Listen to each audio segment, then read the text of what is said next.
Welcome back. In this video we're going to be looking at collating data, so collecting data and putting it into a frequency table. And there's probably a couple of things to consider here. The first thing you need to consider is whether your data is categorical, like I've got here. This data is categorical, so there's word answers here, or whether your data is numerical. And this will become apparent in a second about what we're going to do. So it's worth considering this just before you start to think about what you're going to do. What I'm going to do is to do a frequency table. I'm going to delete this in a second, but a frequency table. And what this is it gives you a list of the frequency of each answer that you got in your data. And what frequency means is frequency tells you how often did something happen. So if it was a high frequency, you get a big number. If there was a low frequency, you get a low number. And so what we're going to do is go through all our answers and just count how much of each happened in our data. So we're going to see how many cats were there, how many dogs were there, how many snakes were there, etc. And so what a frequency table looks like is the following. Okay, so it looks like something like this. So we write, you'll use a ruler, but I can't. Pets, tally, and frequency. Okay, so we're going to do a little graph here. It's not, sorry, not a graph, a little table. And so we're going to, so what have we got here? What different answers did people give? Well, some said cat, some said dog, some said horse, some crazy person said snake, and someone said possum. So here's all the possible answers that people gave. And what we're going to do is go through them one at a time and just count them up. So let's have a look at cats. Let's see how many people said cats. And it might be helpful when you're going through your data just to cross it off as you put it in. So one person said cat, two people said cat, three people said cat, four people said cat, five people said cat, and when the fifth one we put a line through like that, and one extra, so we had 6 people said cat. It's good to cross them out because then it shows you that you've sort of done, that you don't get sort of lost. How many people said dog? 1, 2, 3, 4, 5 people said dog. 1, 2, 3, 4, 5. How many people said horse? Just the one rich person. And snake? Just the one crazy person. Oh, someone said fish. Pardon me, I better put fish in there as well. Poor old fish. Possum, one person said possum and one person said fish. And we've got everyone. And it's good to see how crossing it out helps you to see that you've got everyone. So remember what frequency means? Frequency means how often did it happen. How often did someone say cat? 6 times. How often did people say dog? 5 times. 1, 1, 1, 1. And so there's our frequency table.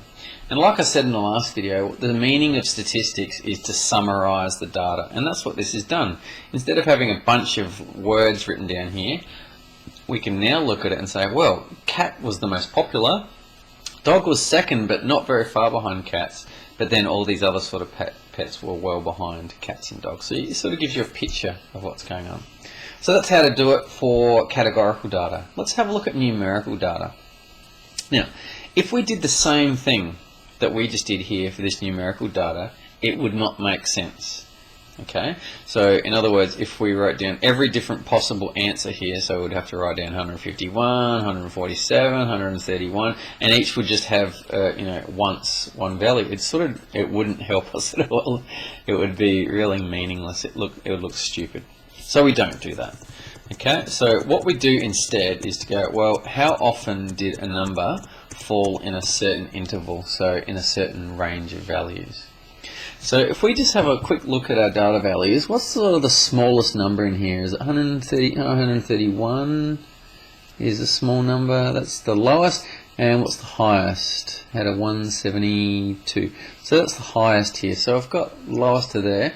What if we, instead of doing let's do actually the range, and I'll show you what I mean. So what we're going to say is how many times we got heights falling in a certain range, and I'll show you what I mean. What if we did 130 to 140. Alright, and we're going to say what's the frequency of times that we got an answer between 130 and 140. And the next category down here will be 140. Oh, hang on.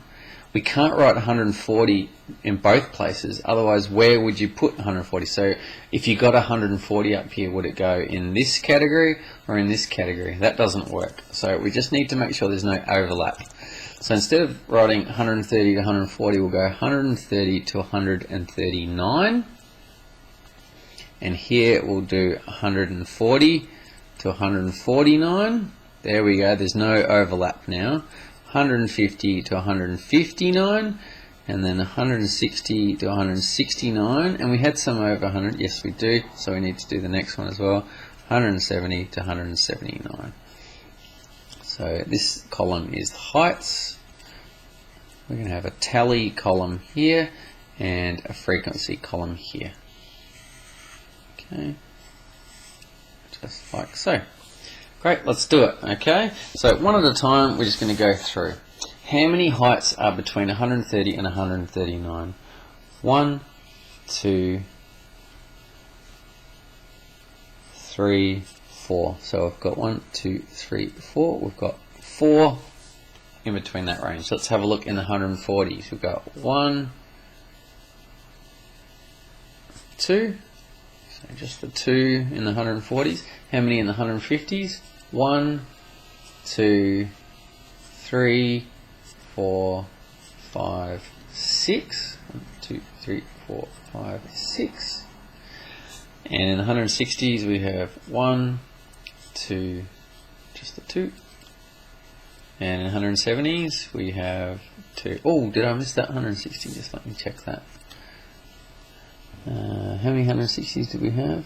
1, 2, there's actually 3 in the 160s. My apologies, I've got that wrong. Okay, and so that's how we do it.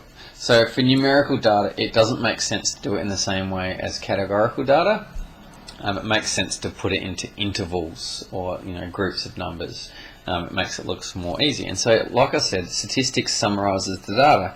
So looking at this, we can say most people had heights between 150 and 159, with a frequency of 6 there. And that's how you do frequency tables. Enjoy.